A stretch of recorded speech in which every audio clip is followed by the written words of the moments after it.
When you think about safety on a factory floor, what comes to mind? Probably hard hats, right? Steel-toed boots?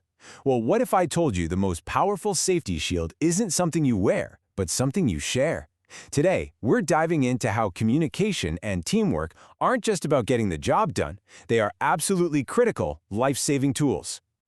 So, here's our game plan. First, we're going to pinpoint a silent hazard that's lurking in way too many workplaces.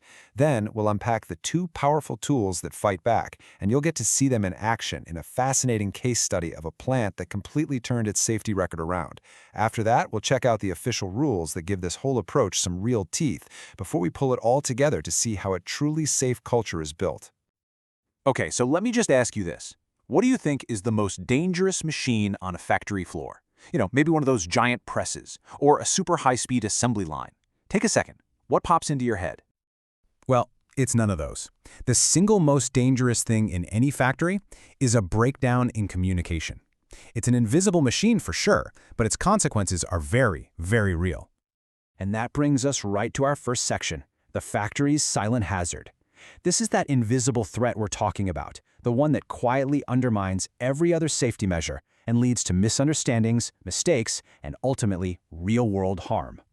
And here's where it gets really serious, because these things just snowball. Think about it. A simple misunderstanding on the line leads to a near miss. But if that near miss goes unreported because workers are afraid to speak up, well, the hazard just stays there.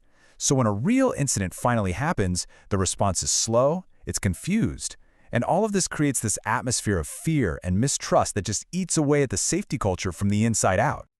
So, how in the world do you fight an invisible threat? Well, you do it with two fundamental, incredibly powerful tools. These are the core elements that create a workplace that is truly safe. First up, we've got communication. But listen, we're not just talking about managers barking orders.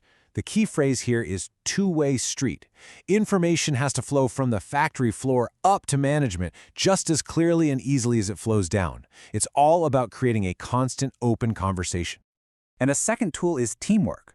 Now, this is way more than just people working in the same building. It's the active, collaborative effort to solve problems together. It means you're leveraging the fact that the person operating the machine and the engineer who designed it have different but equally valuable points of view on how to make things safer. And this just lays it out perfectly. Communication is the exchange of information. It's the, hey, this guardrail is loose. Teamwork is the collective action that happens next. The, okay, let's get together, fix it, and figure out why it got loose in the first place. One is the message, the other is the mission. You absolutely need both. Now, I know this all sounds good in theory, but does it actually work in the real world? Oh, absolutely. Let's take a look at an amazing case study from an automotive components plant in Gurugram, India, where they put these exact principles to the test. So the situation at this plant was, well, it was pretty tough. They were seeing a constant stream of minor accidents.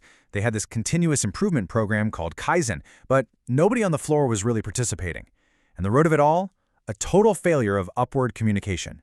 Information just wasn't getting from the workers to the managers. So management rolled up their sleeves and took 4 very specific steps. They started daily toolbox talks and put up suggestion boxes. They created improvement teams made up of people from different departments, led by the workers themselves. They formed a joint safety committee with equal representation. And managers started doing what are called Gemba walks, which literally means they went to the factory floor to see the work and just have open conversations. And the results were just staggering. First off, by opening all these new channels, hazard reporting from employees shot up 3-fold. People finally felt like they were being heard, so they started speaking up about all the risks they saw every single day. And what happens when you start finding hazards 3 times faster? You stop accidents before they happen. Workplace incidents at the plant dropped by a massive 40%. I mean, that is a direct line from open dialogue to a safer workplace. And this wasn't just a fluke. The success story in Gurugram fits a pattern that's been proven time and again. Studies all across India's manufacturing sectors show that when you make direct communication and teamwork a priority, you don't just improve safety, your other improvement programs get way better results too. Now, the success in Gurugram wasn't just built on good ideas. It was actually supported by a pretty solid legal framework. And that brings us to the official rules of engagement that are helping drive this change all across India. You see, India's Occupational Safety, Health, and Working Conditions Code from 2020, or the OSH Code, it basically writes these principles into law. It says employers have a duty to provide clear information and training. It says workers have a duty to report unsafe conditions, and, this is crucial, it mandates those joint safety committees with equal representation. It makes teamwork a legal requirement. So the bottom line is this. The law provides this structure. It gives real authority and a formal platform for the very collaboration we've been talking about. It takes it from being a nice-to-have to a non-negotiable must-do. All right, let's bring it all home. When you combine systematic communication with genuine teamwork, you get something so much more powerful than just a set of rules. You actually start building a truly safer culture. First benefit, you find hazards faster. It's simple. The people operating the machinery day in and day out are the real experts on what's unsafe. When you give them a voice, you basically activate this incredible early warning system that can spot risks long before they turn into accidents. Second, when an incident does happen, you respond smarter. A team that's coordinated and trusts each other can handle an emergency way more effectively. And just as important, they can get together afterwards, learn from what went wrong, and make sure it never, ever happens again. And all of this leads to the ultimate prize, building a culture of trust. When the dialogue is transparent and the responsibility for safety is shared, it's no longer a them versus us kind of situation. It becomes a place where everyone, from the brand new hire to the CEO, is all in on keeping each other safe. And that, right there, is the core takeaway of all this.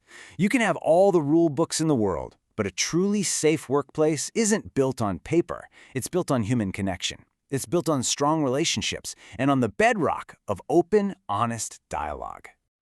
So, I'll leave you with this one last thought. Think about your own environment. Doesn't matter if it's an office, a factory, or even a classroom.